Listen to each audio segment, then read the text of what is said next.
Does this sound like you? You check your emails, you fix your desk, you keep tweaking your to do list. And at the end of the day, nothing really gets done. Here's the thing, you're not actually busy, you've just been avoiding shit that'll actually take your life forward. You know exactly what you need to be doing, you know exactly what has to be done for your happiness, for your success, for you to move forward in life, but you still don't do it. And why does that happen? That's because your brain is a master of fake productivity. When you feel busy, you don't feel guilty. If you're occupied, you can convince yourself that you're working hard. It's time for you to call bullshit on this and let me give you an actual solution. Hi, my name is Swastik Nandakumar and I'm a peak performance coach. I've helped thousands of people break free from procrastination and take massive action in their lives. And if you're ready to do the same with scientifically proven techniques, join my 90 minutes free masterclass where I give you my complete system to going from being super busy to becoming super productive with neuroscience. Click on the link below and I will see you inside. Let's go.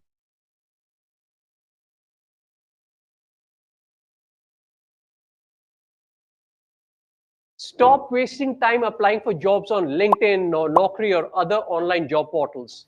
You know why? Because HR posts only 20% of the jobs on these sites, and most of them are entry-level jobs.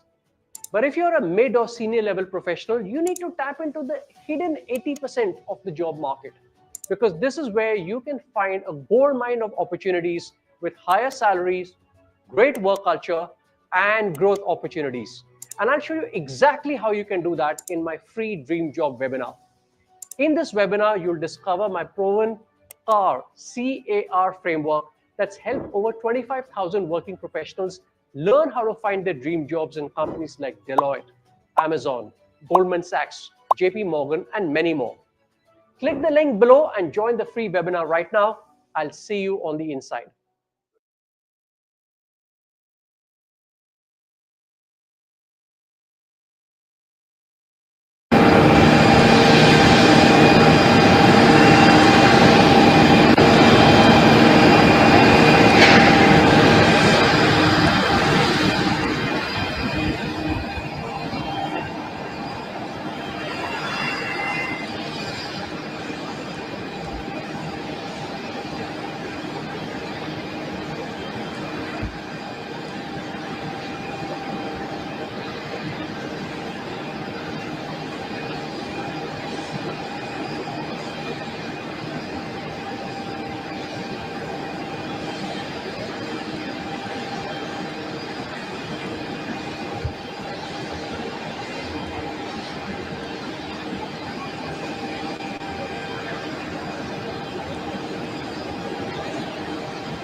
He's in. Tell his hair is blonde hair.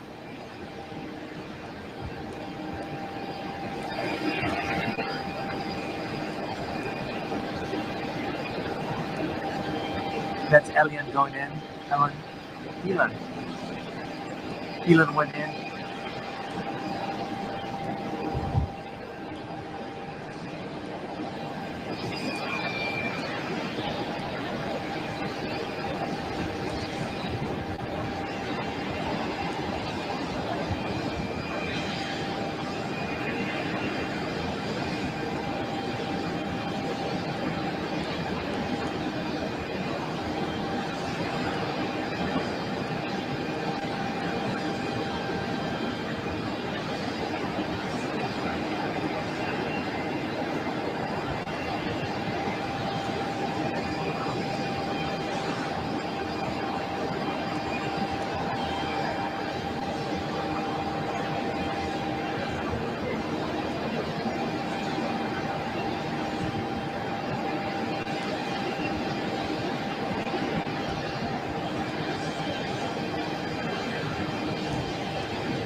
That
was crazy. Where did that come from?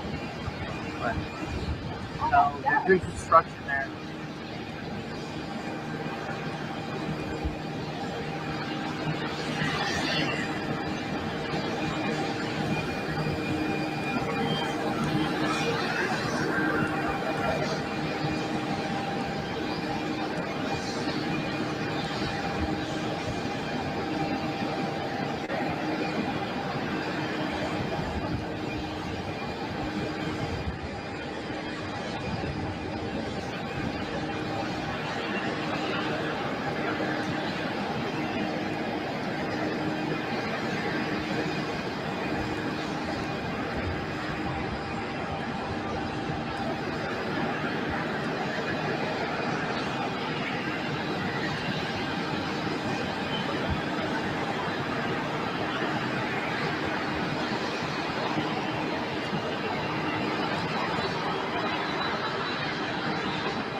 He's in.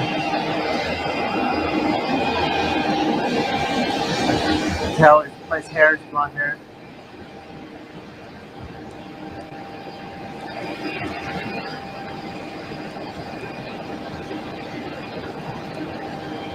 That's Elian going in. Elon.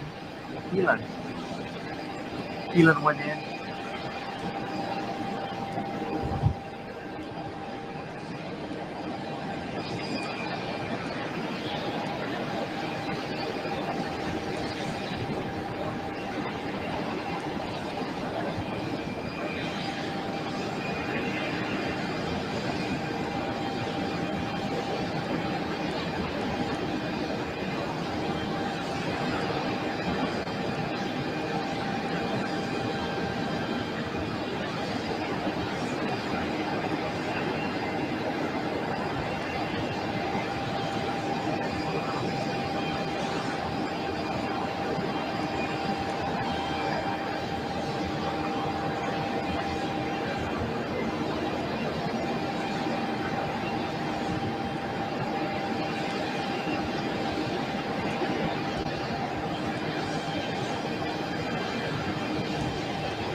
Where's that come from?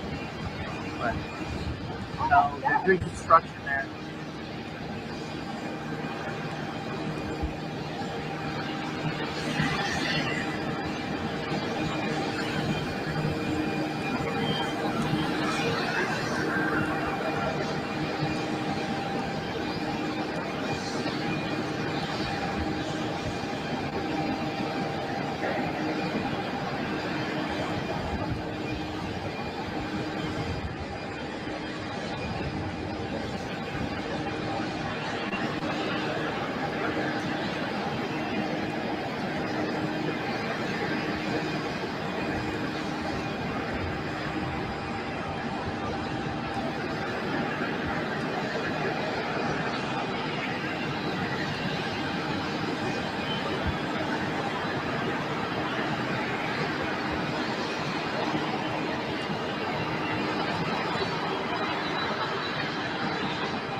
He's in. Tell his hair is blonde hair.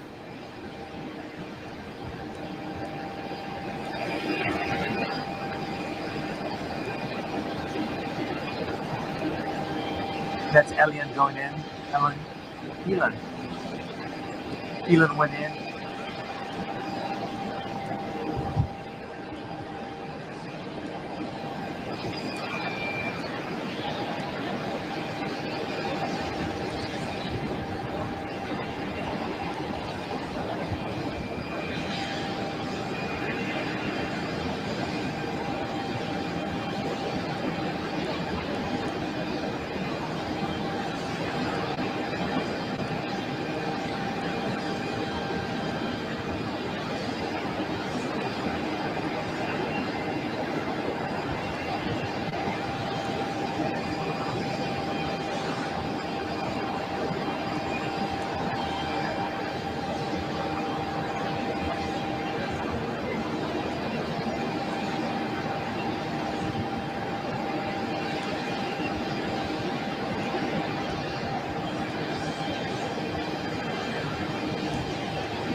That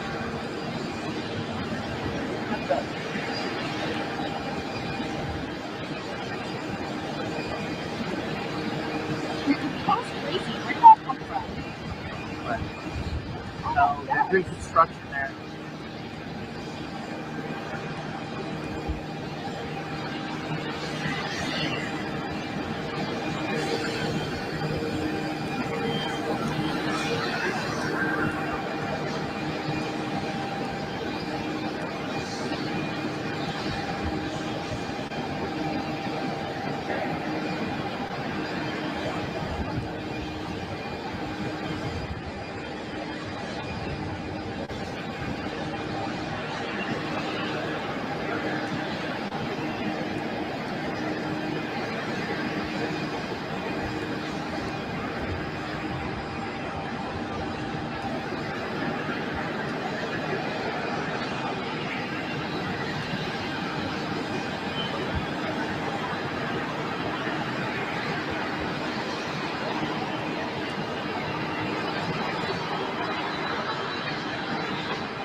Yeah. Tell his hair is blonde hair.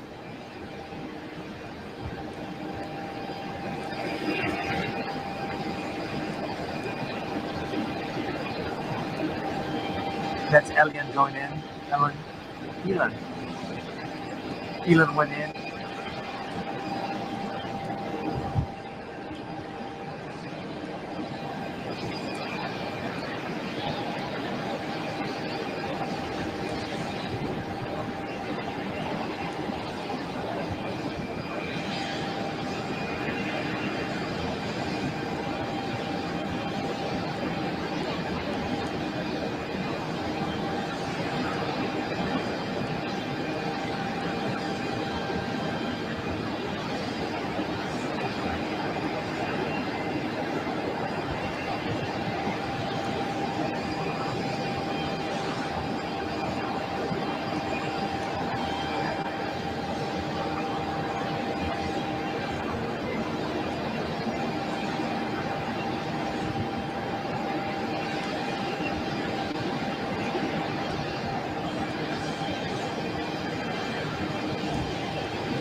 Then tell his place hairs, blonde hair.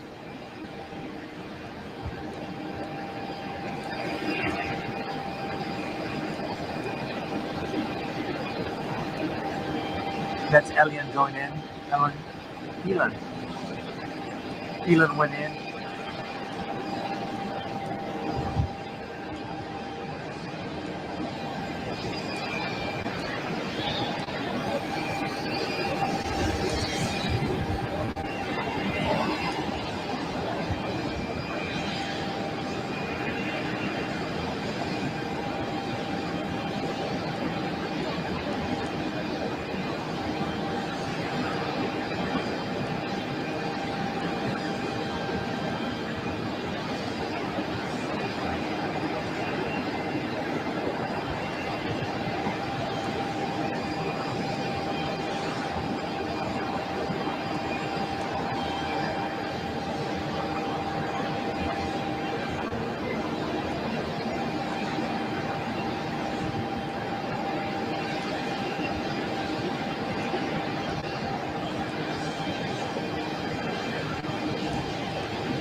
That's crazy. Where did that come from?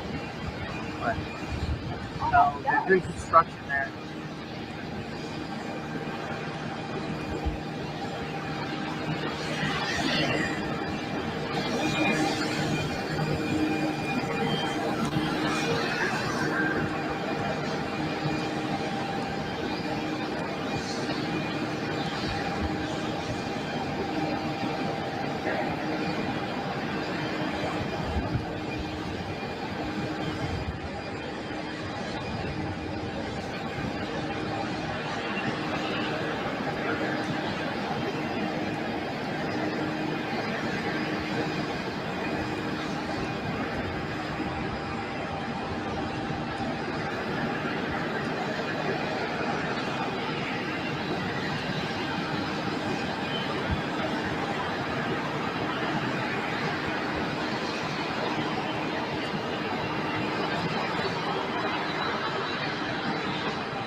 tell his hair is blonde hair.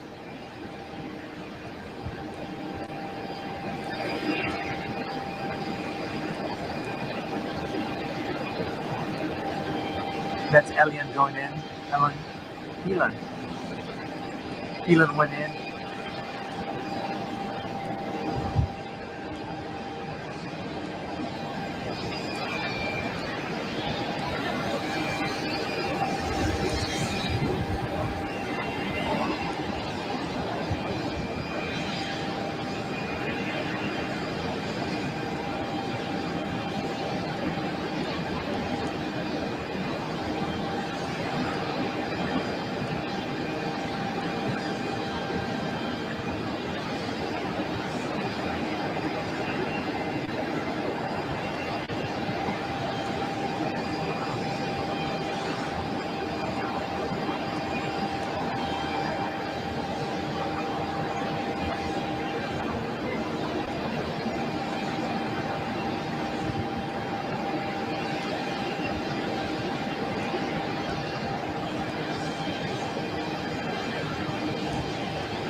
The Western media then picks up from the Indian media or picks up the cues from the Indian political system.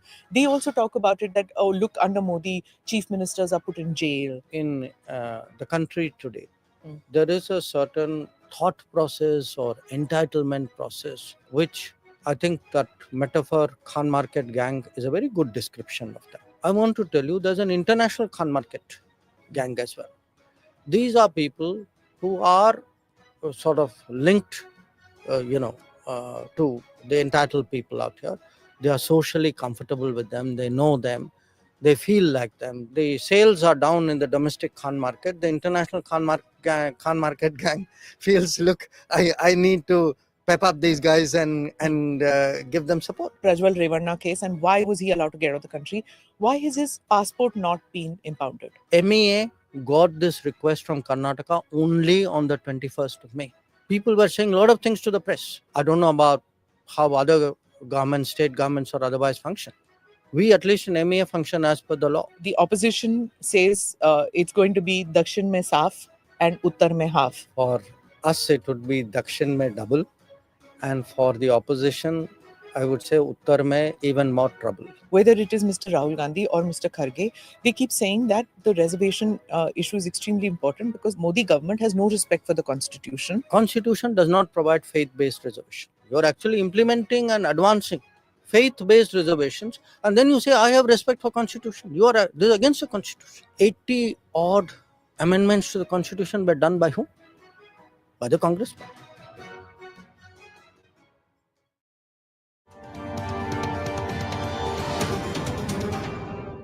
Namaste, Jai Hind. You're watching or listening to another edition of the ANI podcast with Smita Prakash.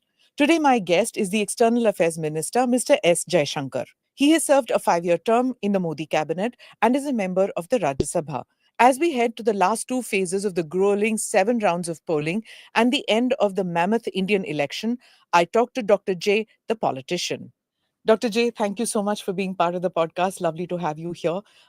You've done quite a few podcasts, interviews, Mhm. interactions. So I don't want to ask you the regular Pakistan, China, Iran, US, UK, Europe. So Thank you. today, Thank you very much. okay, I thought I'd begin by asking you about Dr. Jaishankar, the politician, Okay. the campaigning that you have done in this round of election. So I just want to know, how many states did you campaign in, and what was different this time?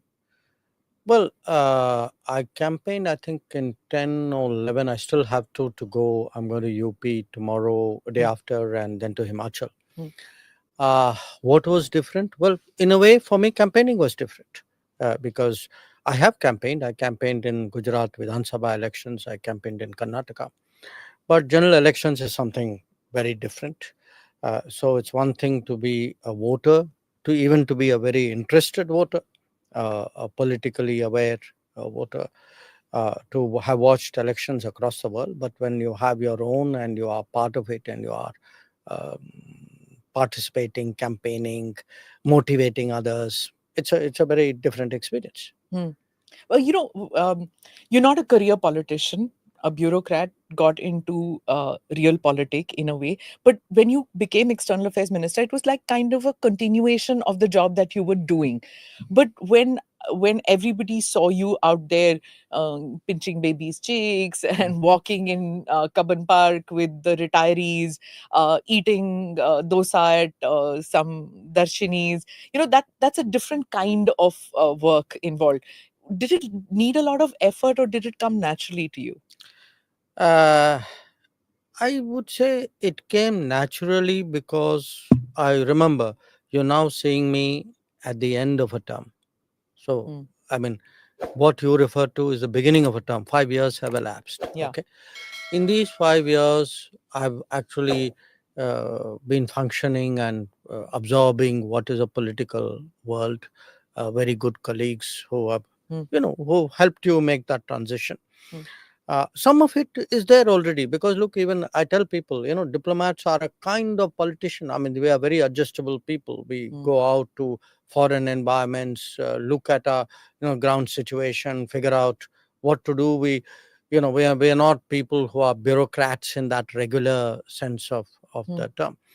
But definitely, yes, I feel I've learned a lot of things. Each election, each visit out was something. I mean, I think one experience which was very helpful was during the COVID time, Mm. when many of us ministers, we went out in the field to help out, to raise morale, to convince people that we can find a way of collectively dealing with it.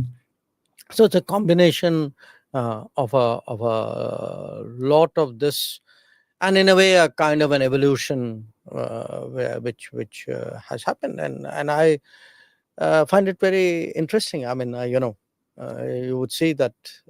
I mean, it's something which I sort of Yeah, you took got. naturally to Yeah, it. I've got So, into it. but Yeah. like when in the decades that you've been in the foreign service, basically you were pushing the envelope of the India story in all the countries that you went as ambassador, when you went in as a junior diplomat, and then later as as external affairs minister. But when you speak to first time voters, when you speak to experienced voters, they are people who already believe in the India story.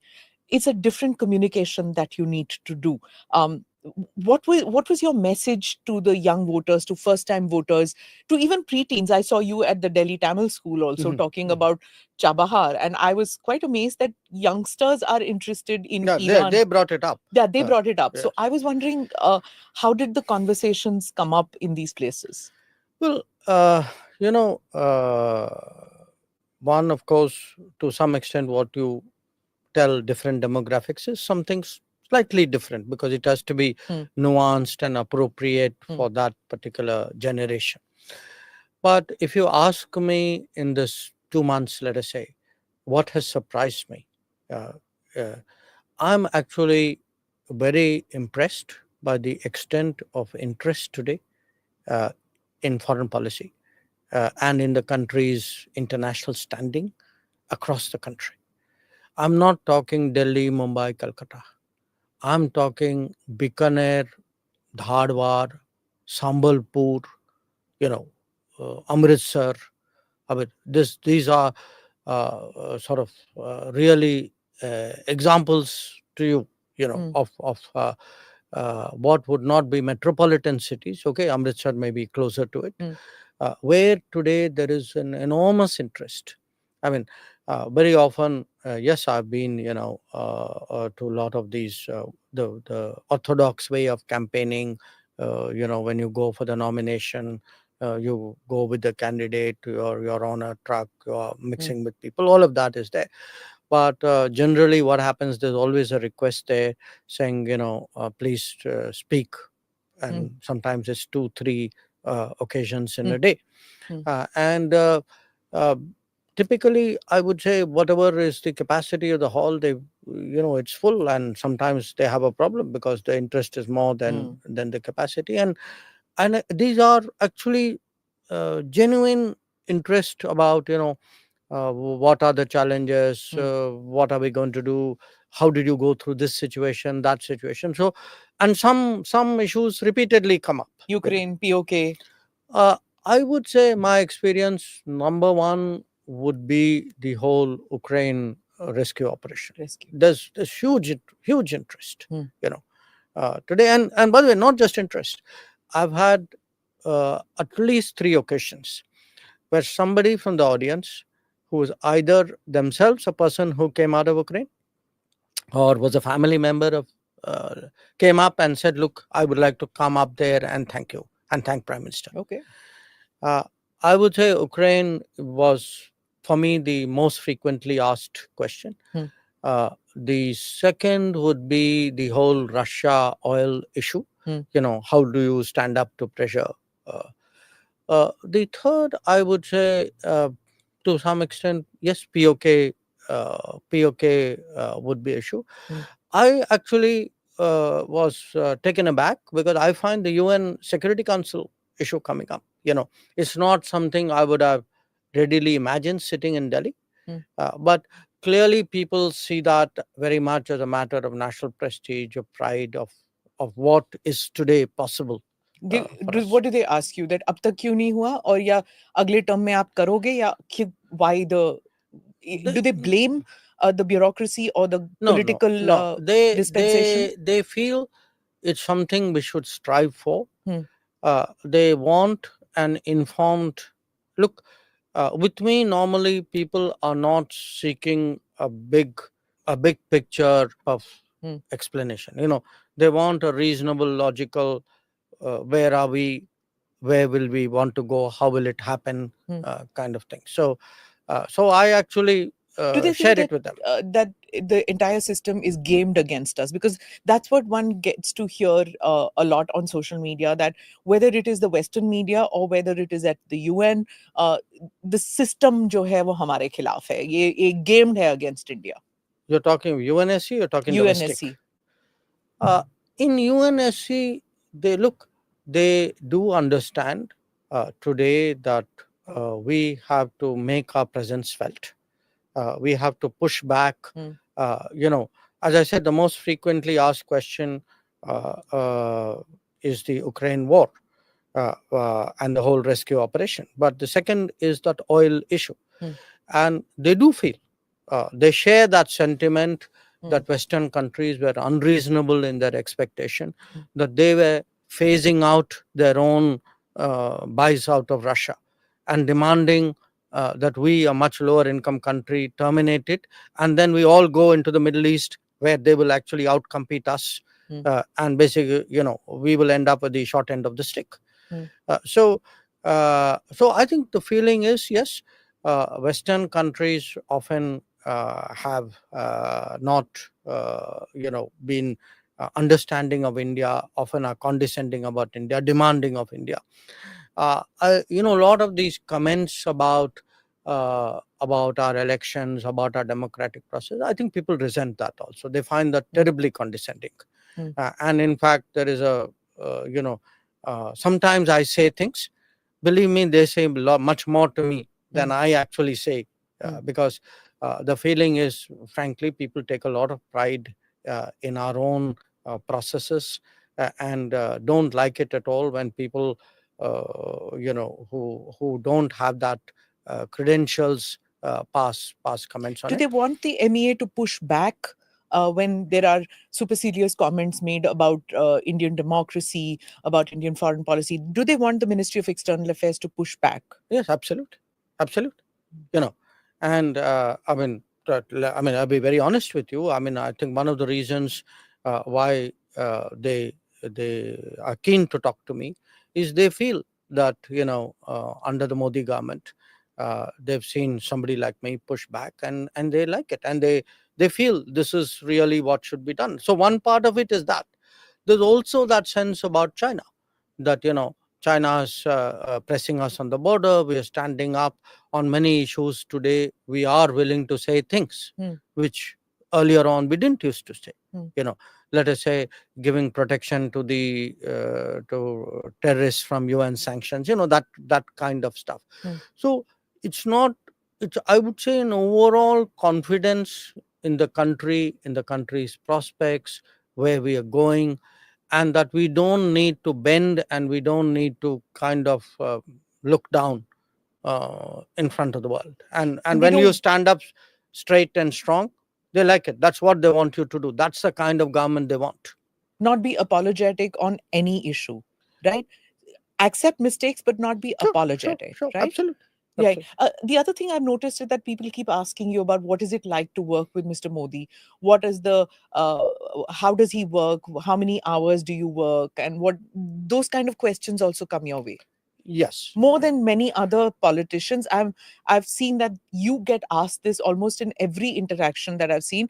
They ask you, "Kitne ghante kaam karte hain Modi ji? Is he a hard task master? Does he give you goals to achieve and timelines?"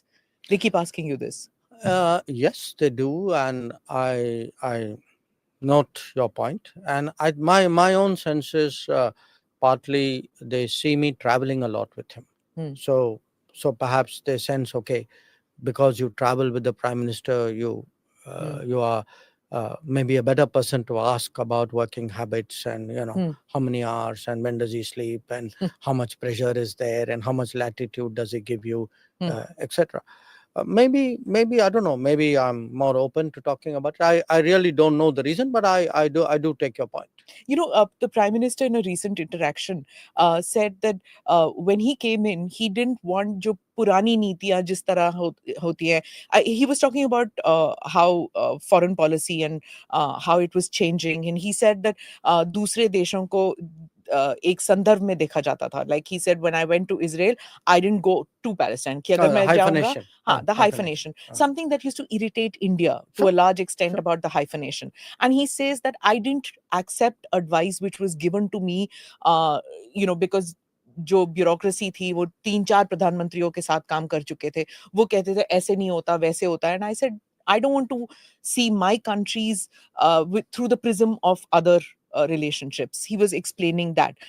You worked with him when he was in the first term and in the second term in different capacities. So tell me, how did that work? You as a bureaucrat, you as a minister, does one have to be dynamic? Does one have to change with every prime minister? Look, my acquaintanceship with Prime Minister Modi before he became Prime Minister was all of about 3 days when he came on a visit to China. But those 3 days were enough for me to understand that he had views and he had his assessment, and he had a lot of experience, much more than people who didn't know him or didn't care to find out.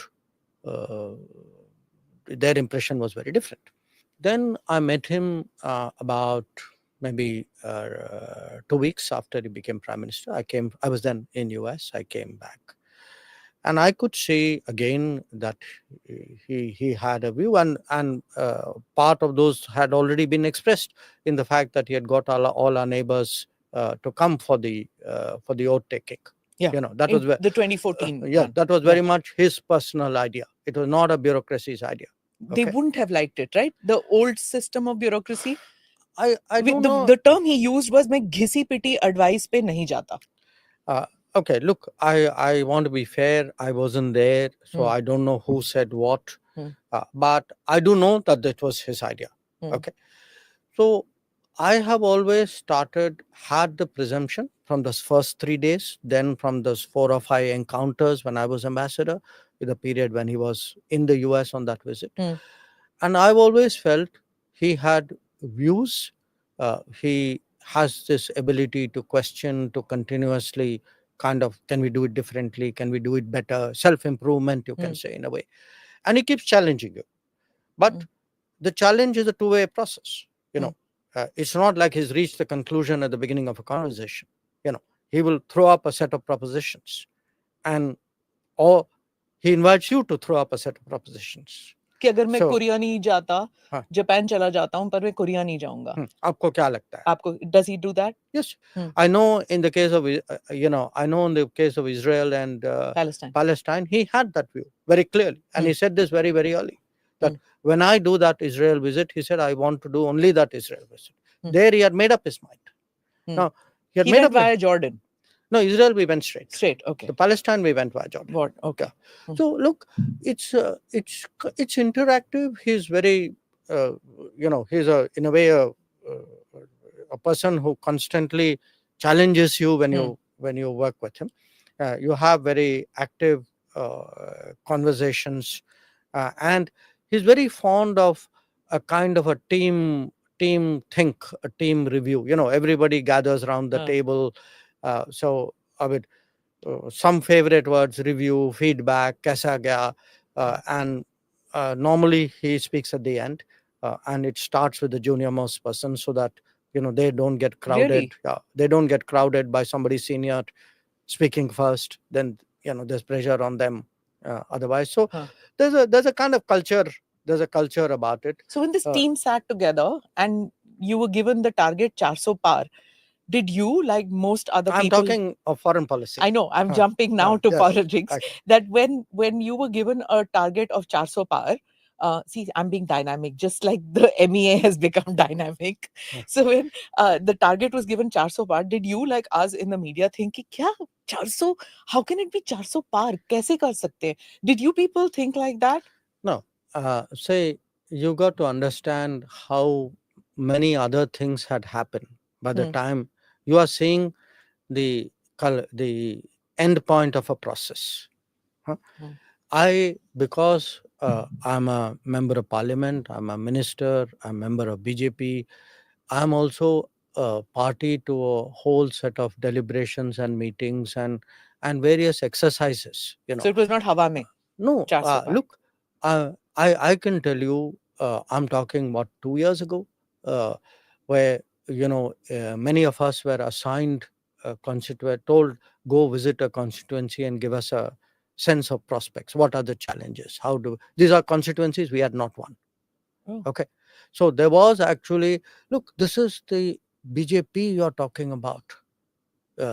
Think there is a process, there is a kind of an exercise out of which an outcome is produced. There's not the other party where somebody decides in the morning what to say and everybody says it. So there is a you're a politician, not who are you hinting at? No, I'm not hinting. I mean, you know and I know. But look, here's the bottom line. We had actually done this exercise of which were the seats we did not win in the 2019 election. What should we do to try and win those seats? Among them, what looks more likely? Who should, what are the changes we need to make? So there's a whole exercise which is done to arrive at that 370. That 370 was not a sort of a figure out of thin air. So it didn't come as a surprise to you at all? No, I mean, look, I mean, many of us may not have known, okay, it would be exactly it would be 370. But we knew that it would be a very ambitious target. But the opposition says it's going to be Dakshin mein saaf and Uttar mein half. What do you have to say to that? Because you've traveled Dakshin and Uttar. So what is it? I think from our point of view, I would say for us, it would be Dakshin mein double. And for the opposition, I would say Uttar mein even more trouble. even more trouble. So, Uttar, now we're heading into the two phases of polling, last two phases of polling. Do you still feel, does the party still feel, because Congress says, Mamata Banerjee, Congress, Samajwadi Party, all of them say that you're not going to get the number of seats that you expected in the north Uh, okay. and east? I can answer it many ways. One, I can go to their own predictions at various elections, including the last elections. Please look at what they said and what actually happened. So they're not exactly great election result predictors. I mean, obviously, look, in the middle of an election, if a set of parties are losing, they, what can they say? Tell people, listen, we're all losing. I mean, as it is, I mean, these are parties, many of them, their candidates have left the field. I mean, forget about uh, supporters coming. Yeah, in So Orissa it happened, yeah, the yeah. Puri So Congress candidate. so the point is that, look, I think the on the ground the sentiment to me is very clear. I mean, I can see definitely in the south much greater support and much greater enthusiasm than I've ever seen. And some of our states I've been visiting many times. I've been Kerala, for example, multiple times. I was at the nomination of a candidate and spent some time in Telangana. That kind of upsurge and enthusiasm, very, very strong. I think we will definitely pick up many more seats in the south.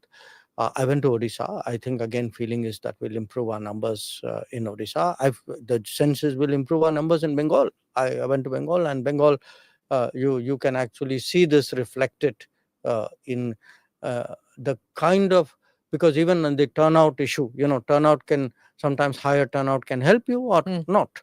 But we feel very confident that in Bengal, in Odisha, in Telangana, Tamil Nadu, Kerala, will pick up versus UP. So look, if anybody who sits with the numbers, I think there is a calculation out there. Now, you spoke about Bengal. Mamata Banerjee has, in every campaign speech, says that if the BJP comes to power, when you mean? Okay. It's going to be the last election in this country, because Modi ji is going to be the dictator who's going to end all elections. That's one thing. The second thing she has said is she has refused to accept the Calcutta High Court order on OBCs. The third thing that she says is that she warns people not to sign up for the CAA. She says, don't sign that document, because forget citizenship, you will be there will be discrimination against you. I think the first one is ludicrous. I mean, this is, we've seen, I mean, this is a country where democratic traditions run deep. You have a party today which has a very strong democratic ethos. You have a prime minister who's very proud of being the prime minister of the biggest, oldest, and greatest democracy in the world. I mean, we pride ourselves today on our democratic credentials.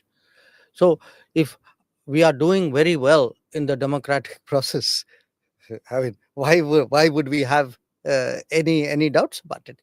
It is, in fact, this is a loser's argument. Okay. I mean, the very fact she is making the argument itself shows that she knows what the results are going to be on June 4th.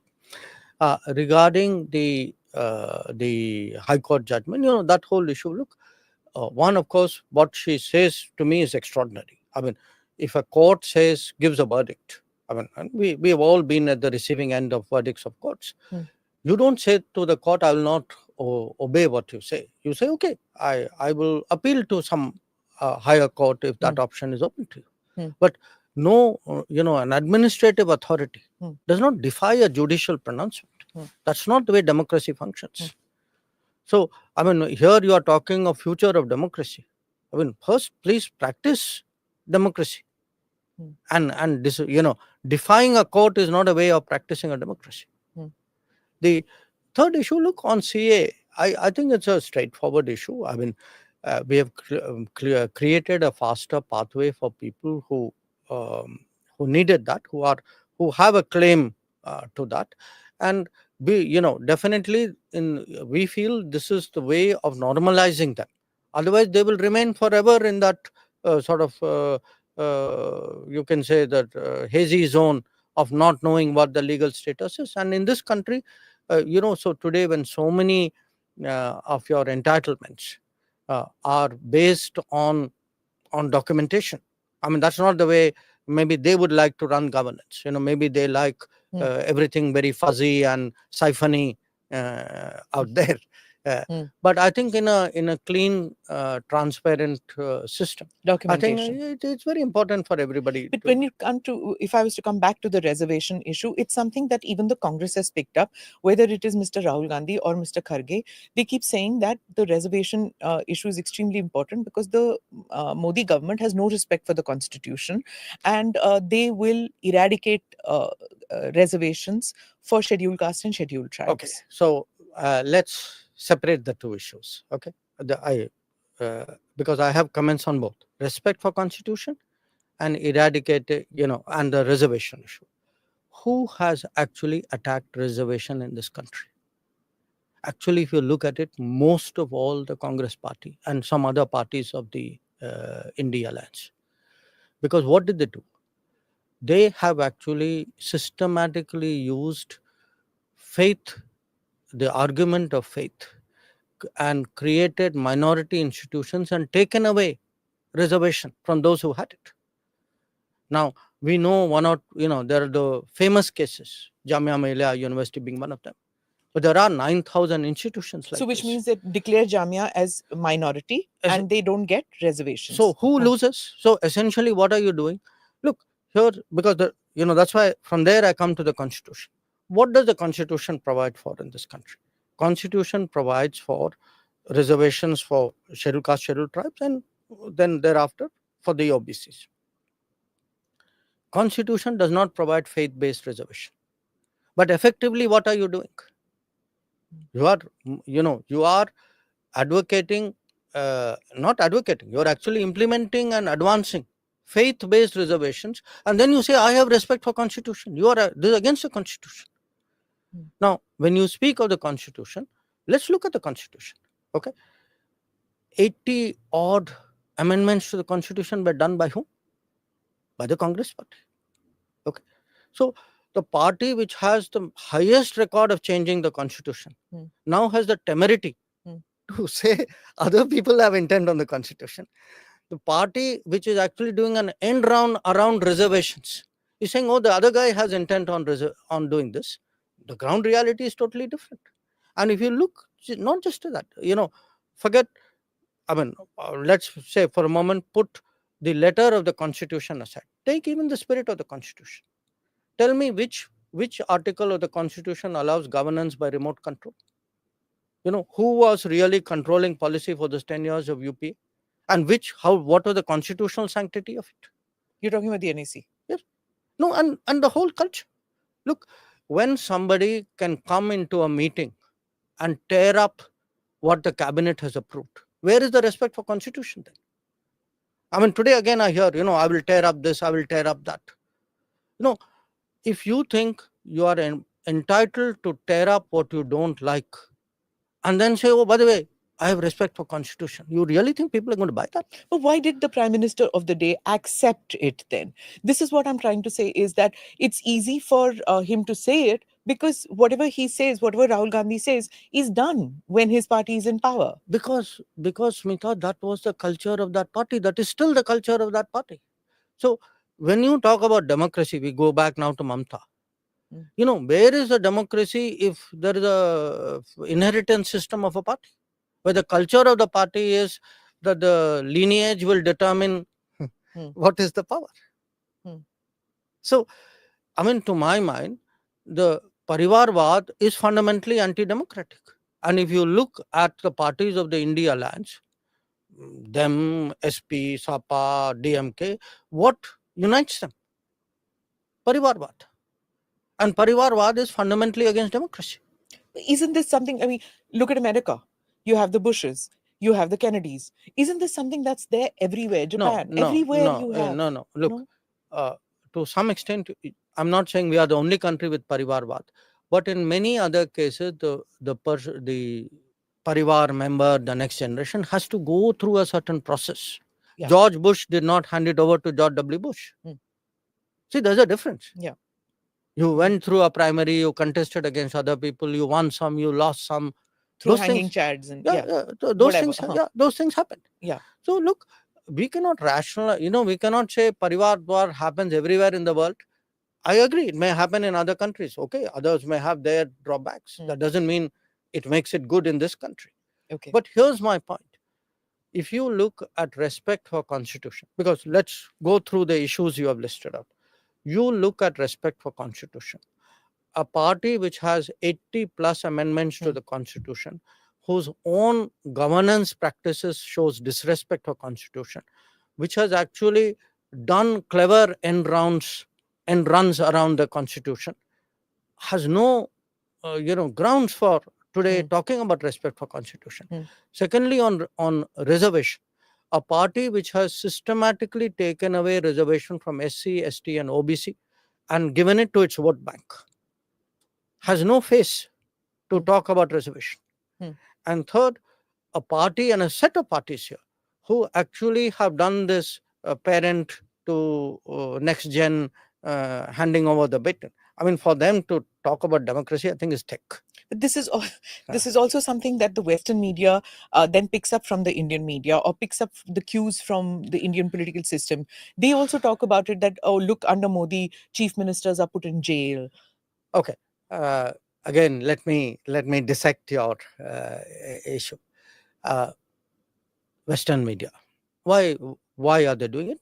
No, let's be fair. Not all of them, many of them. Okay. See, there is in the country today, there is a certain, I would say, thought process or entitlement process, which I think that metaphor Khan Market Gang is a very good description of them. Okay. Now, you may or may not realize it. I want to tell you there's an international Khan Market Gang as well. These are people who are sort of linked, to the entitled people out here. They are socially comfortable with them. They know them. They feel like them. They advance similar viewpoints. They are essentially a kind of a elitist left-lib thought process. So there's a symbiotic relationship Oh, between the absolutely. two. So I think when the sales are down in the domestic Khan market, the international Khan market gang feels, look, I need to pep up these guys and give them support. And you can actually see that. You can actually see which stories they play up, how do they slant things. They, in fact, in previous elections, perhaps even in this one, they've actually openly endorsed parties. They've openly endorsed leaders and openly said that, this party or this leader is bad for India. So they've taken sides. International media endorsing or international Khan Market Gang that you're talking about, endorsing political parties in India. How is that not election interference then? I believe it is election influence, certainly. I mean, depending on how strongly you take it, I think you have a point there. And it's not just them, there's it's a press, university, think tank, so, in some cases, maybe some degree of officialdom at some kind of medium level, because the guys up there are very smart. They don't get into this. So there is, I mean, a very clear attempt being made, a very persistent attempt being made to actually influence the direction of Indian politics and the choices of the Indian voter. It peaks at election time, but it continues even after that. All these rankings that you get, what do you think they are? They're all an attempt to demoralize you, delegitimize you, to kind of shape, all these things are wrong with India because India is going to give them a result they don't like. And it's difficult to forget about countering. It's difficult to not get influence because there is a systematic bombardment of information like this, first from the foreign media, then domestic media, then think tank, then university level conversations, which happen. So somewhere you think maybe it's right what they're saying. Well, it would be if it were not contested. Is So, it contested? I think it is contested. Certainly, many people like me try to do our bit. I think many others do as well. So, I think today this country is confident enough. Look, I've been very clear on one thing. A lot of these influence attempts, we recognize it for what it is. We will counter it, but we will certainly call it out so that people know what this is about. And I think our own counters then develop. When I, again, in the course of my campaigning, this issue comes up a lot. And I can tell you, people, the Indian public by and large recognizes it for what it is. Nobody came up to you and said, which I noticed, that when Farooq Abdullah said that Pakistan se baat karna chahiye, wo nuclear country hai, unke paas bomb hai, wo chudiyan nahi pehni hui, ghar mein ghus ke marne se. But I noticed that nobody in the interactions with you came around and said, hey, he has a point of view. Why don't you talk to them? Why do you think that happened? Look, in respect of what Dr. Farooq Abdullah said, I think the remarks he made in a way give you a sense of the thinking. Okay, this respect for Pakistan's bomb, this advocacy of don't do anything. This is also the advocacy we saw at 26/11. Terrible attack on us. We are outraged, but we have decided after careful deliberation to do nothing. Because it is a desire to conciliate Pakistan, to appease Pakistan, because somewhere in their minds, everything is linked. Vote bank is linked. That whole Kashmir cozy arrangements is linked. The Pakistan policy is linked. It comes as a package. Okay. Because if you see, the same people all have similar position, all of this. The Khan Market, International Khan Market gang. Yes, and there's a specialty shop. I'm going to keep coming back to that. There's a super appeasement block within that market. Okay. Okay. So the fact the Mombatti gang. Yes, in a way. Huh. So you can say that, look, they have convinced themselves, and they are seeking to convince the country that this is the best way by which we should exist. I think the rest of the country doesn't accept it. Look, the rest of the country was outraged at the lack of response to 26/11. The rest of the country saw that 370 was a scam. The 370 was a continuation of an arrangement because it benefited some people. And today the country is even more convinced of it, because the country is saying, okay, 5 years after 370 was abrogated, look at the results on the ground. Even that you could have debated. Look at how the polling has taken place. Let me come to 26/11 and that, that period when inaction or deliberate inaction was seen as a positive. And if you remember, at that time, the New York Times, Washington Post, all of them saw this as a fantastic decision by the then dispensation, a very mature decision to hold back, and it was appreciated worldwide. When those guys praise you, get worried. But carry on. But that's exactly what the Prime Minister said in an interaction, that I don't work for editorials. Is particularly that for those editorials. Yeah. So that's what I want to know. That I have seen the Ministry of External Affairs getting riled up in the past over editorials. Do they still get riled up? Do you try to get them to understand your point of view? How does it work? See, I don't think we get riled up. But it is our job to contest, to convince, and where necessary to communicate. Okay. If somebody, some newspaper or some medium, whatever, has a narrative, and that narrative is unfair, if that narrative is untruthful, and we often encounter this, if it is very, very slanted, I do not think we should hesitate to call it out. To me, it's not diplomacy to turn the other cheek. It's weakness. Don't confuse. Diplomacy is not continuously taking blows from people who mean you ill. Diplomacy is to assess a situation and do what is in the interest of your country, and if that means doing something on your side, also to do it. So What happens is when these kinds of narratives are advanced, then I think you need to call it out. So sometimes, say, I get, I give you, I just saw freedom of press report. I mean, I think it's ridiculous. I mean, can you imagine? Please look through. I tell all the journalists of this country should be outraged that you rank in 1 year. I mean, not this year, last year we were ranked below Afghanistan. Yeah. Okay. Now, I mean, what can I say? But there are journalists who believe that freedom of the press is threatened by your government, that you do not like dissent, your party doesn't like dissent, and you so much so, which is seen in the international media as well as here.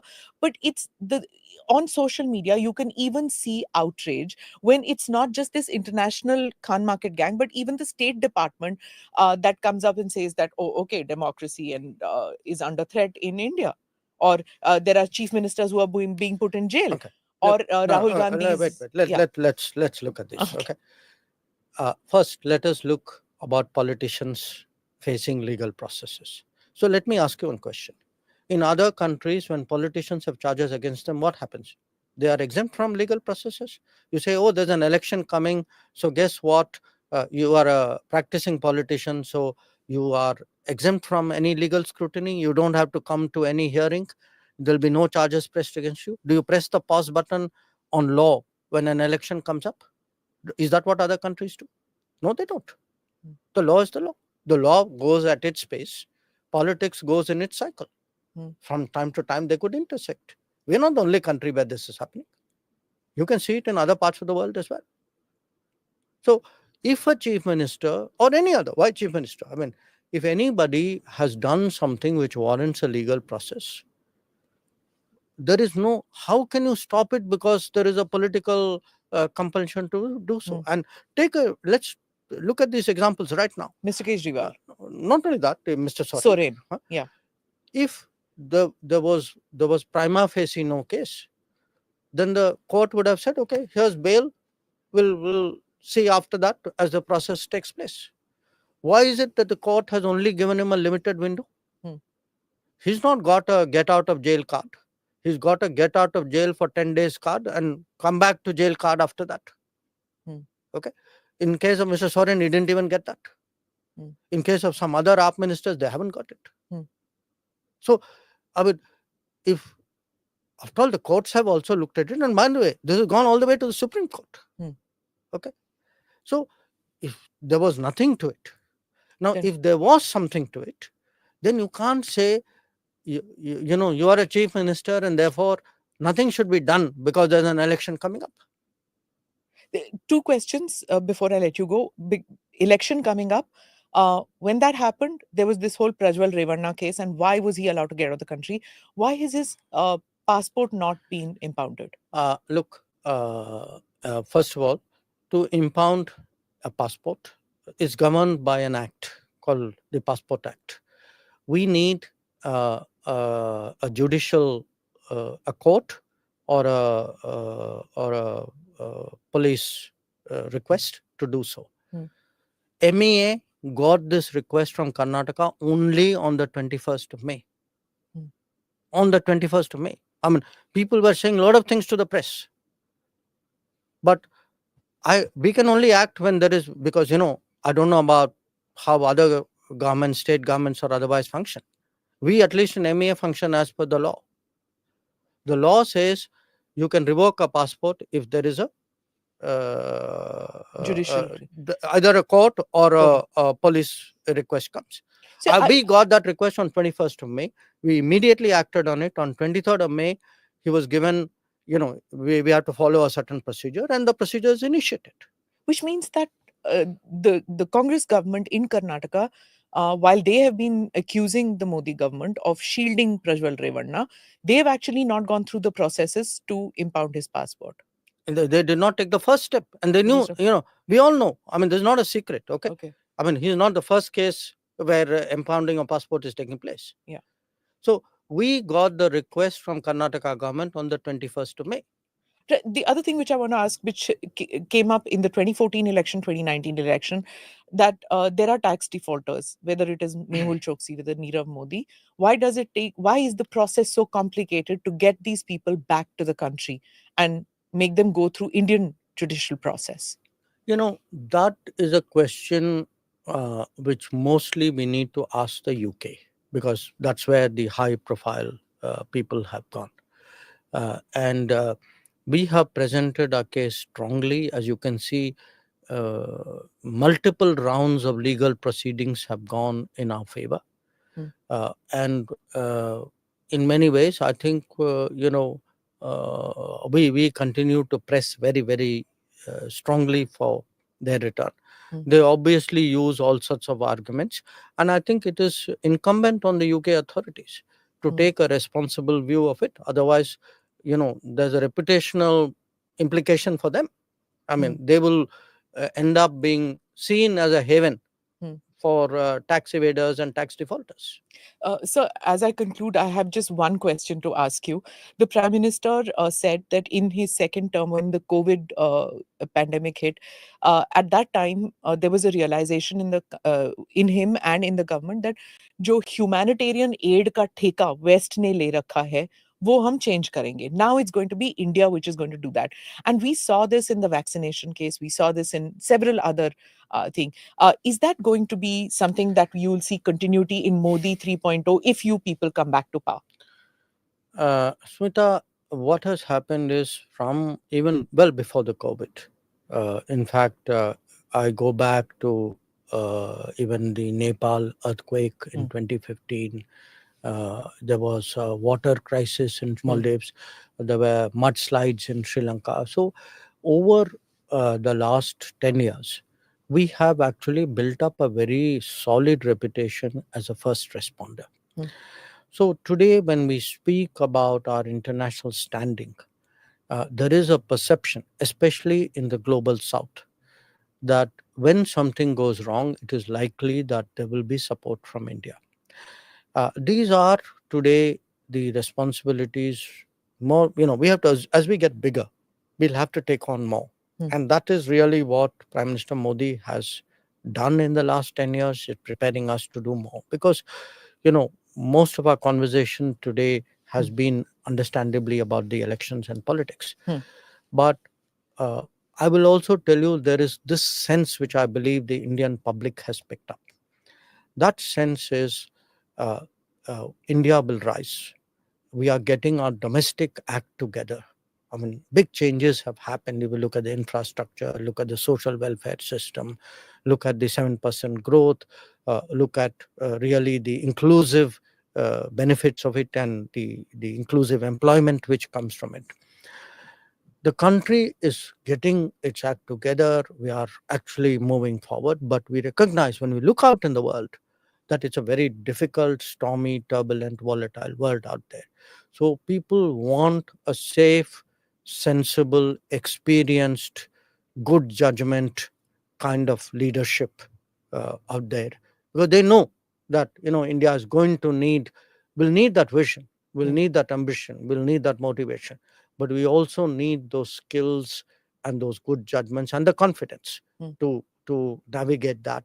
And I think that's, to me, that's one thing which they see, a lot of them, for them, that's very, very important.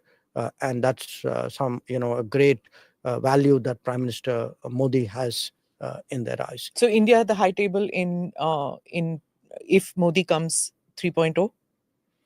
But you keep saying if, but my job as a journalist. No, sure. But look, definitely I would say India's, we look with each passing year, our influence, our presence, our ability to shape debates is growing. And I can definitely see that. I mean, definitely in Modi 3.0, I'm very sure that, foreign policy, our international presence and activity would be much, much stronger. Where will you be on June 4th? And what will you be doing? Watching TV? I will be watching TV like much of the country. And what do you think the number is going to be? I think the numbers will be strong. I hesitate to put a number, but I have every confidence that when the Prime Minister and the party picked 370, it was a very serious number we picked after a great deal of preparation for that number. And usually you can see Bhajpa is very serious about its targets and its commitments. Right. On that note, thank you so much, sir, for spending time with us and explaining what 2024 election has been to you and to the party. Thank you so much. Thank you. Great pleasure as always. Thank you for watching or listening to this edition of the ANI podcast with Smita Prakash. Do like or subscribe. Namaste. Jai Hind.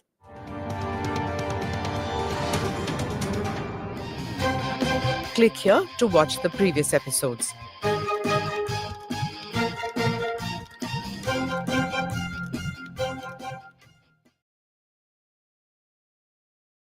उत्तर प्रदेश में 2 चुनाव पहले तक बहुत caste politics थी, वो दब गई थी, लेकिन अब इस चुनाव में फिर से कास्ट दिख रही है। और इस समय एक बात और जुड़ गई है कि चुनाव के बाद योगी आदित्यनाथ को हटा दिया जाएगा। It is immensely helping the BJP. वो पोलराइजेशन हो रहा है बीजेपी के पक्ष में। अच्छा, बसपा पे आ जाते हैं, उनका घर भी यहीं पे है। What happened to her? Mayawati ji का जो बेस वोट है, वो 11 to 12% वोट वो जो उनका है वो हिलता नहीं है। कर रही है 2027 की। हाँ, उनकी एक बात जो नीचे तक गई है, और वो ये गई है कि ये तुम्हारे टैक्स का पैसा लेकर के तुमको अनाज दे रहे हैं, कोई एहसान नहीं कर रहे हैं, जो मैंने पहले कहा। Why do you think Rahul Gandhi gave up Amethi और वो रायबरेली चले गए, और प्रियंका गांधी क्यों नहीं लड़ी अमेठी से? ये तो भाई बहन का जो टग ऑफ वॉर है, जो पावर स्ट्रगल है, ये सबको पता ही है।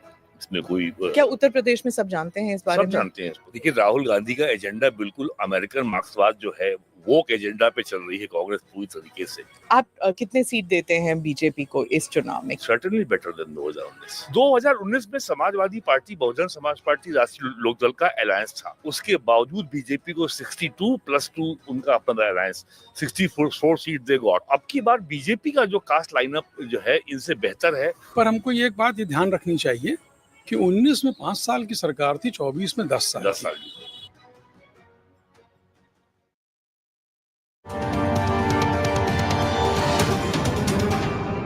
Namaste, Jai Hind. You're watching or listening to another edition of the ANI podcast with Smita Prakash.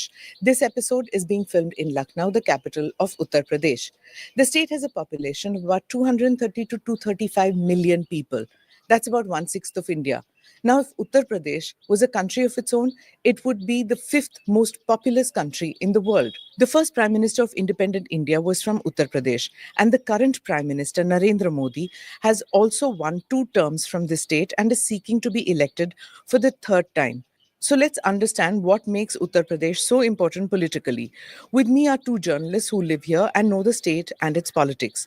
Ashutosh Shukla, Dainik Jagaran editor, and Virendranath Bhatt, veteran journalist. Thank you, gentlemen, for being part of the show. I want to run this episode at the end of May or early part of June ताकि सारी polling हो जाए और हम लोग आराम से analysis कर सकते हैं. पर मैं ये पूछना चाहती थी कि has Yogi Adityanath delivered Uttar Pradesh to the BJP, to Narendra Modi? क्या ये done deal था? First round of polling के शुरुआत से ही वहाँ से शुरू हो गई थी कहानी. Has there been any उतार चढ़ाव in the polling style, in the numbers? आप क्या समझते हैं? Since you know Uttar Pradesh very well, आपसे पूछूंगी, पहले आप स्टार्ट करें. पहले राउंड से जो चीज एक आई थी, जी, देखिए, उत्तर प्रदेश में 2 चुनाव पहले तक बहुत कास्ट पॉलिटिक्स थी, वो दब गई थी, लेकिन अब इस चुनाव में फिर से कास्ट दिख रही है। और जितना जितना कास्ट ऊपर आएगी, उतना उतना जो बीजेपी का अपना एक जो कोशिश उनकी रहती है, वो थोड़ा पीछे जाती है। मतलब हिंदू वोट कंसोलिडेट नहीं हो रहा, जो कंसोलिडेशन है तो बाकी जो 2-3 चीजें बहुत क्लियर हैं और उनको ही आगे देखना चाहिए, क्योंकि आप जैसा बता रही हैं कि ये जून के फर्स्ट वीक में शायद ये आएगा। एक तो ये कि जो मेंबर ऑफ पार्लियामेंट हैं, सांसद हैं, उनसे बहुत नाराजगी है, जो ऑलरेडी हैं 2019 के बहुत नाराजगी है, चूंकि उनको दोबारा या तिबारा लोग अपने सामने देख रहे हैं, तो वो अपना वो गुस्सा निकाल रहे हैं। और वो तो जो पुल होना चाहिए एक कैंडिडेट में, हम लोकसभा इलेक्शन है, वो कहीं नहीं है, बिल्कुल नहीं है। दो एक शहरों को, दो एक 4 सीटों को अगर हम छोड़ दें, तो पूरा चुनाव जो है वो इस पर है कि प्रधानमंत्री कितना वोट लोगों का ला रहे हैं और चीफ मिनिस्टर कितना ला रहे हैं। पूरा चुनाव मोदी योगी पर है। जो बीजेपी, खास करके जो बीजेपी के जो सांसद हैं, उन्होंने तो कहीं कहीं ऐसा लगता है कि हाथ छोड़ दिए हैं और वो बिल्कुल ये मान रहे हैं कि हमको मोदी योगी ही जिताकर ले जाएंगे। तो फील्ड में उनका निकलना, या जैसा कल कोई कह रहा था कि वो शायद उतना खर्चा भी अब नहीं कर रहे हैं, इस तरह की चीजें आ रही हैं। तो जब कभी हम आगे बात करेंगे तो इन चीजों को ध्यान में रखना चाहिए। रिजल्ट भी इसी के आसपास रह सकता है। तो एक दो बातें, एक तो मंडल का मंडल पॉलिटिक्स जो हमने पहले देखा था 80 के दशक में, क्या वो वापस आ गया है? एक वो, और दूसरा पूछना चाहूंगी कि जो कहा था कि जो नाराजगी है सांसद के बारे में, क्या वो मैनिफेस्ट होगा वोटिंग पैटर्न पे? क्योंकि काफी सारे टिकट्स चेंज हो गए थे, जो सिटिंग एमपीज थे उनको मिले नहीं, नए लोगों को टिकट दिए गए थे। ये एक्सपेरिमेंट था, क्या ये कामयाब नहीं रहा आपके हिसाब से? देखिए, पहले तो बात करें, आपने जो बात कही नाराजगी की, 2017 का विधानसभा चुनाव, 2019 का लोकसभा चुनाव, 2022 का विधानसभा चुनाव और अब ये वर्तमान लोकसभा चुनाव, ये चौथा चुनाव है। तो यूपी में हर चुनाव के पहले किसी एक वर्ग को नाराज बताया जाता है। जैसे 2017 में जाट नाराज थे, 2019 में भी फिर जाट नाराज रहे, 22 में जाट के संग ब्राह्मण भी नाराज हो गए, अब की बार राजपूत नाराज हो गए। तो ये तो एक यूपी का एक पैटर्न स्थापित हो गया और है। सिर्फ एक बयान की वजह से नाराज हो जी जाते हैं। जी जी, नाराज हो जाते हैं ये। और इस समय और राजपूतों को अभी भी बताया जा रहा नाराज है। माफी तो मांग ली थी, जी। फिर भी तो नाराज है। और उसके बाद 2022 का जब विधानसभा चुनाव आया, तब तो यूपी में ये इतनी ज्यादा लोगों में अस्थिरता थी कि उस समय यूपी के चीफ सेक्रेटरी और डीजी पुलिस भी अखिलेश यादव की अगवानी की तैयारी कर रहे थे। ये हालत था यूपी में। और लगभग पूरा मीडिया लखनऊ का ही माने बैठा हुआ था, वो तो आ रहे हैं। फिर योगेंद्र यादव ने कहा कि साहब, हमने तो अखिलेश यादव के लिए बहुत बढ़िया पिच बनाई थी, लेकिन अखिलेश यादव उस पर बैटिंग नहीं कर पाए। आपको ध्यान होगा, योगेंद्र यादव जी जो हमारे गेट्स और स्वराज अभियान के नेता हैं, तो वो यहाँ भी चल रहा है। और इस समय एक बात और जुड़ गई है विपक्ष की मेहरबानी से, कि चुनाव के बाद योगी आदित्यनाथ को हटा दिया जाएगा। हाँ, ये अरविंद केजरीवाल का जो कमेंट था, ये जो है, और it is immensely helping the BJP. It's helping the BJP. वो पोलराइजेशन हो रहा है बीजेपी के पक्ष में। पर अगर ये वेस्टर्न यूपी में इसका लाभ मिला बीजेपी को, आगे भी मिलेगा। और ये जो फोनी आइडिया है कि राजपूत नाराज हैं, it's a fake narrative, absolutely no basis. और and the way Yogi has delivered in last 7 years, जिन लोगों ने उत्तर प्रदेश में बहुजन समाज पार्टी और समाजवादी पार्टी का माफिया राज देखा है, only they can tell you कि क्या फर्क आया है पिछले 8 साल में। भारत के इतिहास में किसी भी राज्य में, और केवल यूपी में नहीं, इतना organised campaign against the mafia कभी नहीं चला। Yogi Adityanath has dealt a very crushing blow to the organised mafia gang, and obviously to which इससे किस पार्टियों को ज्यादा नुकसान हुआ है, you can easily make out. UP में इतना कैटल स्मगलिंग और काउ स्लॉटर इतना ऑर्गेनाइज तरीके पे हो रहा था कि ये हमारे प्रदेश की जो पेस्टोरल इकोनॉमी है, जो गांव की कृषि आधारित अर्थव्यवस्था में पशु का बहुत महत्वपूर्ण स्थान होता है, वो उनको भी बहुत नुकसान हो रहा था। वेस्टर्न यूपी में वो सारा काम बंद हो गया। जितना इलीगल माइनिंग था वो सब बंद हो गया। Illegal construction activity, real estate हर शहरों में हो रहा था, वो सारा रुका है। तो ऑर्गेनाइज क्राइम जिस तरीके से रुका है यूपी में, ये इतना बड़ा फर्क है कि लोगों ने को अब ये मालूम पड़ता है कि अब ये प्रदेश हमारे रहने काबिल हो गया। तो इस नाते और जिस तरीके से बीजेपी ने कास्ट बेस्ड आइडेंटिटी पॉलिटिक्स को, जो इन्होंने वोट मोबिलाइज करने का एक इजी टूल बना लिया था, दे थॉट कि ये एक फॉसिलाइज्ड वोट बैंक है और ये हमें इनफाइनाइट पीरियड तक वोट करता रहेगा। और जिस तरीके से बीजेपी ने इस कास्ट बेस्ड आइडेंटिटी पॉलिटिक्स को नॉन यादव, बैकवर्ड और नॉन जाटव दलित को फोकस करके और वेलफेयर स्कीम को इफेक्टिवली इंप्लीमेंट करके इसको जो तोड़ा है, उससे बहुत परेशानी है खासकर समाजवादी पार्टी को। इसलिए हम देख रहे हैं कि 90 के बाद नया अवतार आ रहा है जातिवाद की राजनीति का, पीडीए, पिछड़ा दलित अल्पसंख्यक।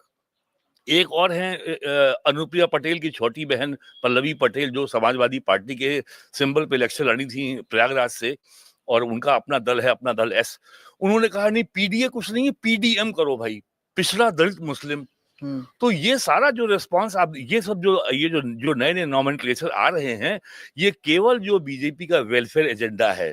जिस तरीके से उसने कास्ट हेट्रेड को, कास्ट बेस्ड आइडेंटिटी पॉलिटिक्स को, एज को ब्लंट किया है, ये उसी का एक डेस्परेट रिस्पांस है जो आप देख रहे हैं यूपी में। कास्ट बेस्ड आइडेंटिटी को लेकर दैट होल थिंग, जो लाभार्थी वोट है वो बीजेपी को जा रहा था, वो गया भी स्टेट इलेक्शंस में, सिर्फ उत्तर प्रदेश में नहीं बाकी राज्यों में भी हमने देखा। लेकिन जब से ये अफवाह कहिए या डिसइंफॉर्मेशन कहिए या फिर सही इंफॉर्मेशन, जिस तरह भी आप वोटिंग पैटर्न में है, तो जब ये बात चली थी ऑन कास्ट कि रिजर्वेशन हटा देंगे, उससे क्या वो सस्पिशन माइंड में बैठ गया था फर्स्ट 2-3 फेजेस में कि संविधान बदल देंगे, आरक्षण हटा देंगे, इससे क्या कास्ट बेस्ड वोट्स पे फर्क पड़ा है? पहले तो मैं आपकी लाभार्थी वाली बात कहूं, देखिए लाभार्थी बीजेपी की बहुत मदद कर रहा है। और मैं छोटी सी बात, वो स्टोरी हमने की भी थी कि हमसे चित्रकूट में भी, उरई में भी, यानी बुंदेलखंड में, रायबरेली में, वेस्ट में, जहाँ भी मैं गया, लोगों ने हमसे सबसे पहले हमीरपुर में किसी ने कहा कि राठ में कि भैया तखरिया बहुत मदद कर रहा है। मतलब मैंने भी ऐसे ही कहा मतलब, तो उन्होंने कहा तखरिया नहीं जाना, का तराजू। तो मैं, आप देखिए जरा चीजें कैसे नीचे तक जाती हैं। तो मैंने पूछा तराजू, फिर हमने जो आपको शॉर्ट में जो वेइंग मशीन है, जिस पर अगर मान लीजिए मेरे घर में 5 यूनिट्स हैं और हमको 25 किलो अनाज मिल रहा है, तो वो जो मशीन आई है वो 24 किलो 800 ग्राम पर पर्ची उससे नहीं निकलेगी, वो 25 किलो पर पर्ची निकलेगी। तो आप सोचिए कि हम एक ऐसी सोसाइटी में हैं जहां कबाड़ी वाला भी अखबार जो है उसमें डंडी मार देता है, और आप कहीं पर भी जाइए आपको दूध भी ठीक से नहीं मिलेगा। वहां पर पूरा अनाज मिल रहा है और वो एक एक दाना उसके घर में जा रहा है। वो बहुत मतलब ग्रेटफुल है, बड़ी कृतज्ञता महसूस कर रहा है। ये चीज बीजेपी को बहुत प्लस कर रही है, और ये श्रेय मैं यहाँ पर स्टेट गवर्नमेंट को 100% जाना चाहिए कि उन्होंने जो योजनाएं सोची गई उनका क्रियान्वयन नीचे बहुत ठीक से कराया है। पर जैसे हमारी जनरेशन जो है, माफ कीजिए मैं इंटरप्ट कर रही हूँ, हमारी जनरेशन 70s की जनरेशन है जिसने इस ब्लैक मार्केटिंग देखी है। जी, मैं इसीलिए इस बात पर आ रहा हूँ कि लोगों को ये और वो जो लोग ले जा रहे हैं घर, उनमें से भी बहुत बड़ी तादाद है जिन्होंने वो दौर देखा है। उनको ये महसूस हो रहा है कि ये कैसे हो सकता है कि वो 25 अगर 24 किलो 900 ग्राम पर भी पर्ची नहीं निकलेगी, कांटा नहीं हिलेगा। मिट्टी का तेल हो या कुछ भी हो, जो अनाज उस पे रखा जाता है, जो वेइंग मशीन। मिट्टी का तेल तो गायब ही हो गया, मिट्टी का तेल तो अब नहीं है। व्हाट आई मीन इज कि हमारी जनरेशन हैज सीन दैट। जी। हमारे पेरेंट्स जब बात करते थे हमें याद है वो जमाना। नहीं, आपको याद होगा कि राशन के लिए कार्ड एक आता था, फिर लोग लाइन में लगते थे, चीनी लाते थे। एक जमाने में ये नोटबुक्स मिलने लगी थी उससे, जी है ना, क्योंकि राशन सुपर से बाजार वगैरह, सुपर बाजार वाली। अब उस दौर में आप ये सोचिए, यह जो डिजिटल किया जा रहा है देश को, ये उसका एक उदाहरण है, और कितनी इफेक्टिवली वो नीचे उतरा है और स्टेट मशीनरी ने किया है। तो ये चीजें ऐसा नहीं है कि लोग इसको भूलेंगे, ये बहुत प्लस कर रहा है जी। इसके बाद जो पीएम आवास है, अब आप देखिए, मुझसे कहा भैया नेट पे चढ़ गया हो, तो यानी वो उसको और कुछ नहीं मालूम है, वो ये कह रहा है नेट पर हमारा आ गया है, अभी नहीं मिला है, ये लौटेंगे तो हमको फिर देंगे। अच्छा। तो यानी मकान कतार में हम पीएम आवास। तो आप सीतापुर में लगभग 2.5 लाख लोगों को देश में सबसे ज्यादा मकान मिले पीएम आवास। 2.5 लाख का मतलब होता है, आप अगर सीधा कैलकुलेशन अरिथमेटिक अगर करें, एक घर में 4 वोटर है तो ये 10 लाख हो। और ये हर जाति में आपने पाया? नहीं, जाति नहीं, जो 2.5 लाख लोग हैं, 244 हैं शायद, उनमें करीब 81,000 मुस्लिम हैं। तो जाति, धर्म, क्षेत्र, वर्ग, इन सब से ऊपर जाकर के बहुत बढ़िया तरीके से लोगों को मकान भी मिला है और राशन भी मिला है। तो ऐसा नहीं है कि ये अननोटिस जाएगा। इसके बाद आपका वो सवाल आता है कि जो आपने कहा कि वो संविधान वाली बात है। जी, ये बात लोगों के मन में गई है। बीजेपी जो और विपक्ष ने इसको प्रचारित किया है कि नहीं ये आएंगे तो संविधान बदल दे। मैंने किसी से पूछा फील्ड में। तो हमने कहा भाई संविधान कैसे बदल देंगे, 80 के ऊपर संशोधन तो कांग्रेस ने किए हैं, इतने संशोधन न, अब वो संशोधन नहीं जानता। हाँ, वो उसके मन में भैया बदलेंगे, ये वो कह रहा है। डिटेल्स बाद में डिटेल बाद में है और उसको डिटेल से मतलब नहीं है। वो तो केवल एक देखिए, चुनाव हमेशा ड्राइंग रूम पॉलिटिक्स से अलग होता है, इमोशंस पे चलता है सारी दुनिया में, और एक नैरेटिव सेट होना होता है। जो अपना नैरेटिव बना ले गया वो कामयाब हो गया। तो ये नैरेटिव एक गया बीजेपी ने, लेकिन इसको बहुत ठीक से काउंटर किया। तो अब हम ये कह सकते हैं कि नीचे अभी मैं जो देख रहा हूं, अब उतनी बात नहीं कह रहे हैं लोग। बट काउंटर करने में 2 राउंड निकल गए, 2 या 3 राउंड, शायद 3 राउंड निकल गए, 3 राउंड निकल चुके थे, और अभी भी मतलब 150 सीट निकल चुके हैं तब तक। नहीं, मतलब ये नहीं कहना चाहिए कि हाँ 150 सीटों पर चुनाव हो चुका है। हाँ, मतलब 150, हाँ, मतलब अगर इम्पैक्ट होना था तो 150 सीट, पर देन उनमें से दक्षिण के काफी सारे सीट थे जहां पर वो इफेक्ट वैसे भी नहीं करता बीजेपी। ये बात दिसंबर 93 में जब 92 में बाबरी मस्जिद डेमोलिशन के बाद यहाँ यूपी का विधानसभा चुनाव हुआ था, मिड टर्म पोल हुआ था, उस समय मैंने पूरा ईस्टर्न यूपी दौरा किया था। हर जगह यही सुनने को मिलता था कि बीजेपी ने संविधान खत्म कर दिया, संविधान तोड़ दिया, अब हमको नौकरी नहीं मिलेगी। ये उस समय भी था, ये पर उसका असर जरूर पड़ा था। लेकिन उस समय भी बीजेपी की सीटें 176 आई थी और सिंगल लार्जेस्ट पार्टी थी, और समाजवादी पार्टी, बहुजन समाज पार्टी की सीटें मिल करके 150 मुश्किल से हो रही थी। उस समय जो बसपा और सपा उठी उस दौरान, उसके बाद कांग्रेस का तो सफाया हो गया ना। 30 साल से तो नहीं है कांग्रेस। देखिए, भारत के इतिहास में ये लगातार 10वां लोकसभा चुनाव है जब कांग्रेस को लोकसभा में बहुमत नहीं मिलेगा। 84 लास्ट टाइम था जब कांग्रेस को बहुमत मिला था।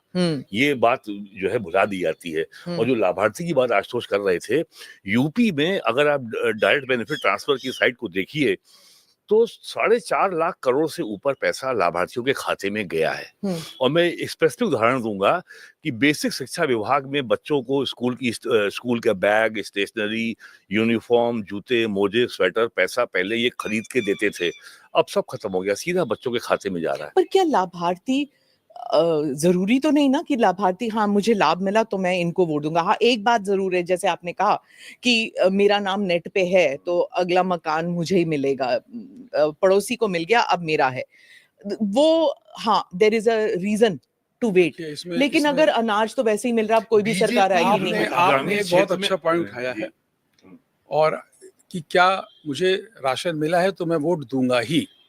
अब तक देते आए हैं, अब तक दे भी रहे हैं, लेकिन आज शायद मेरी बात थोड़ी अजीब लगे, लाभार्थी स्कीम आरक्षण हो गया है, कोई हटा ना पाएगा। हाँ, एग्जैक्टली।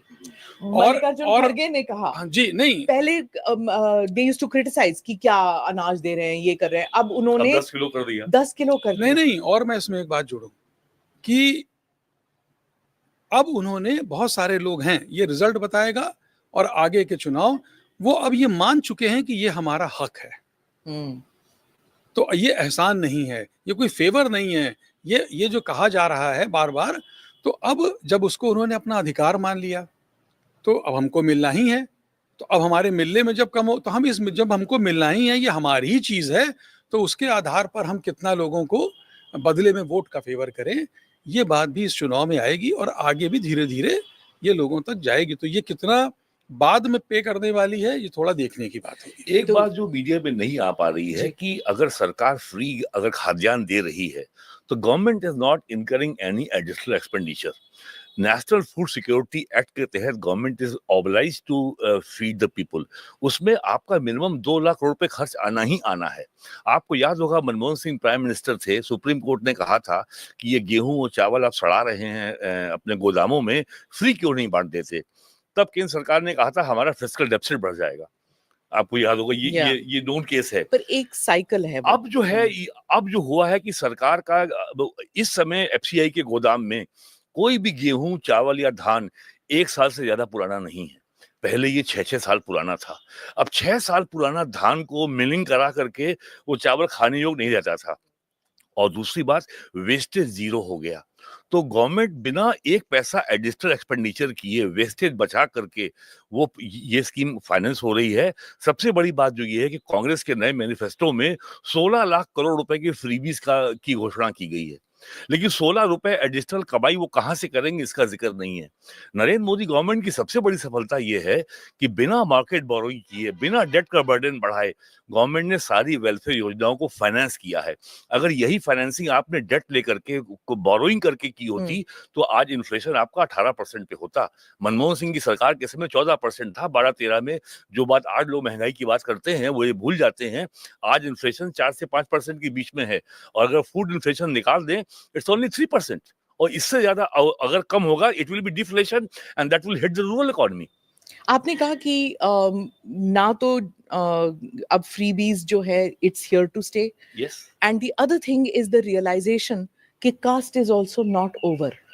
लोग कहते थे कि अब हम उस लेवल पर पहुंच गए हैं जहां पर जाति is not going to effect political outcomes. मतलब हम जो the politics of 2024 and here on is not going to get affected by caste because Hindu vote consolidation हो चुका है। caste based politics या caste based parties जो है relevance खो रही हैं। This election has proved that you can't disprove that. नहीं, देखिए कास्ट तो यहाँ पर है और बहुत ठीक से है, और वो सारी लोग, सारी पार्टियां उसको जानती हैं, और उनके जो टिकट दिए जा रहे हैं, जैसे यहाँ पर आप देखिए वो सोशल इंजीनियरिंग की बात होती जो है सोशल, हाँ, लेकिन आप टिकट में। बताइए जो भाई आप, अच्छा, और आप वैसे भी देखिए, जैसे ही आप ईस्टर्न यूपी की तरफ चलते हैं तो कास्ट बहुत डोमिनेंट हो जाती है।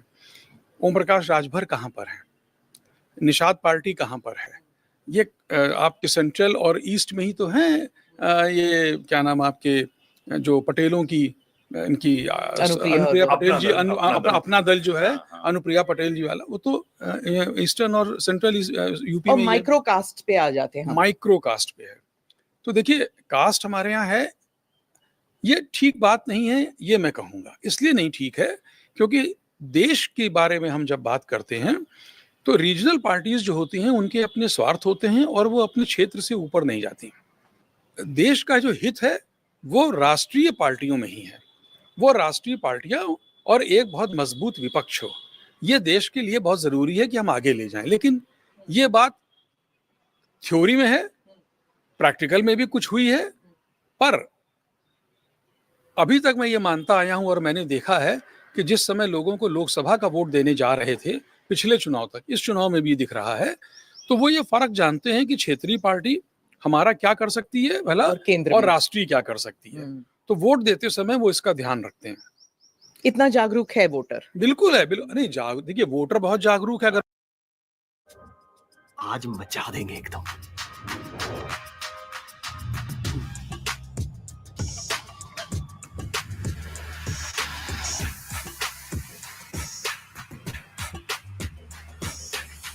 The Western media then picks up from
I guess if you Spotify will have to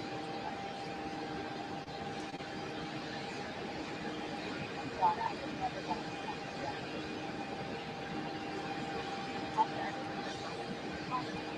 Oh,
school has been swept, and they are holding Mar-a-Lago right now. And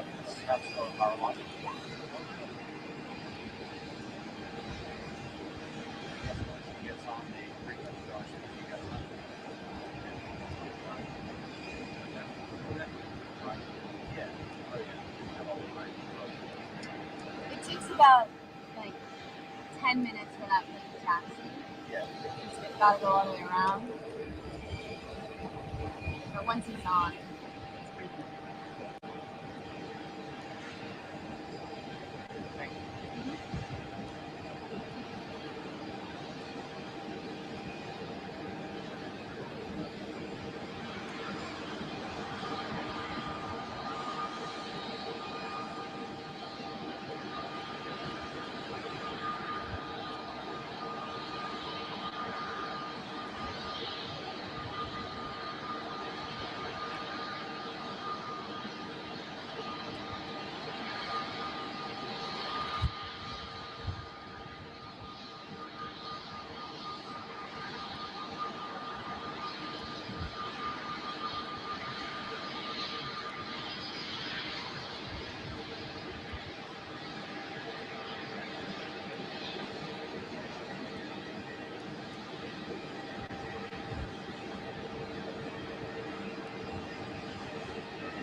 Yeah.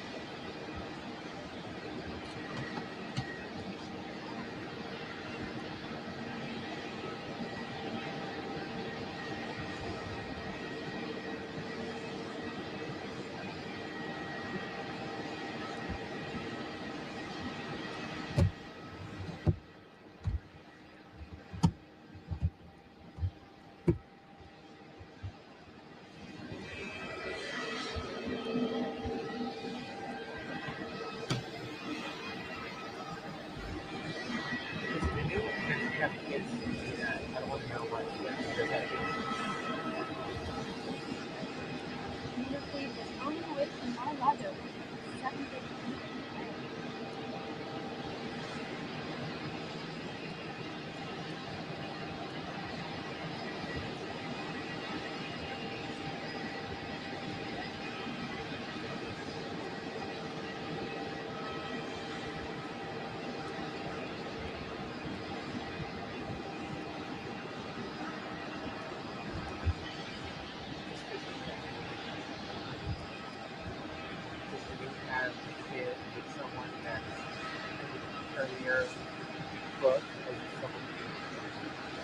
No, I don't know.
right now.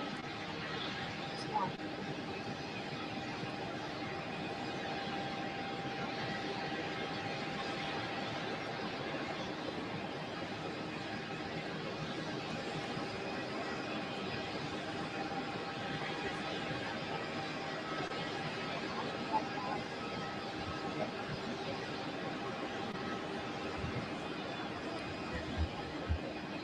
Hold on, get some.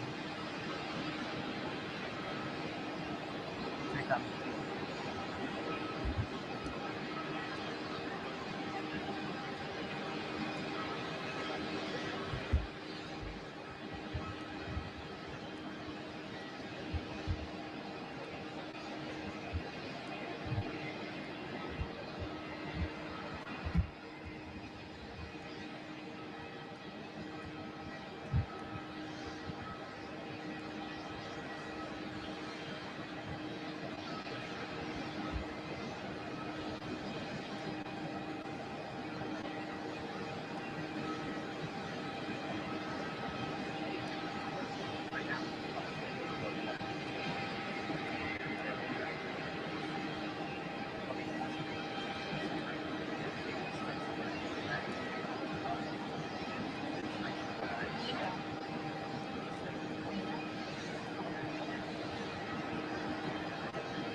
tell his hair is blonde hair.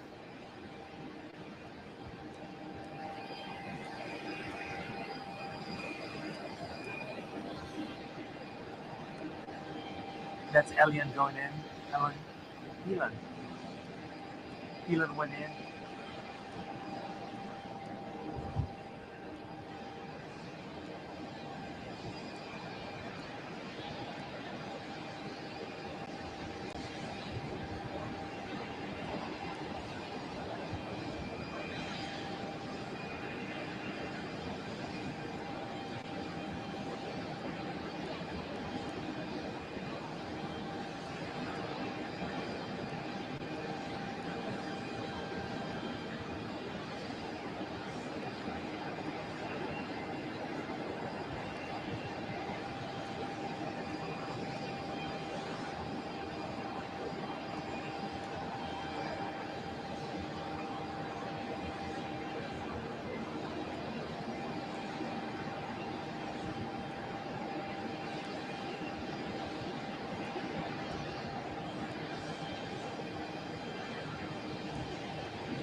No, they're doing construction there.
tell by his hair, his blonde hair.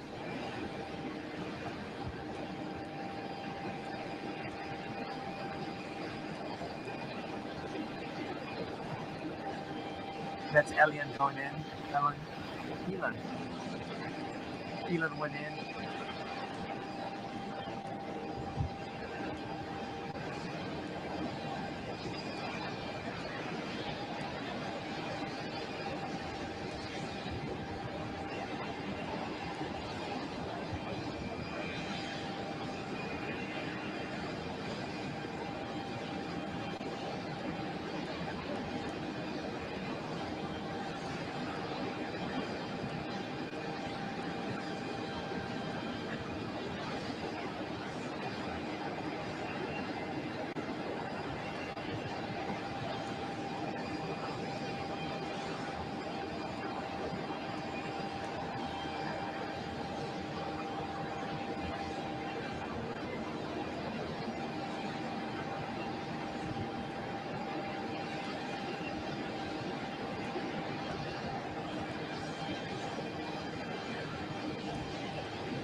construction there.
Yeah.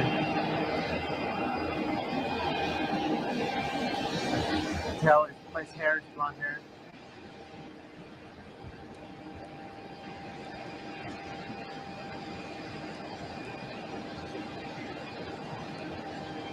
That's Elian going in. Elon. Elon went in.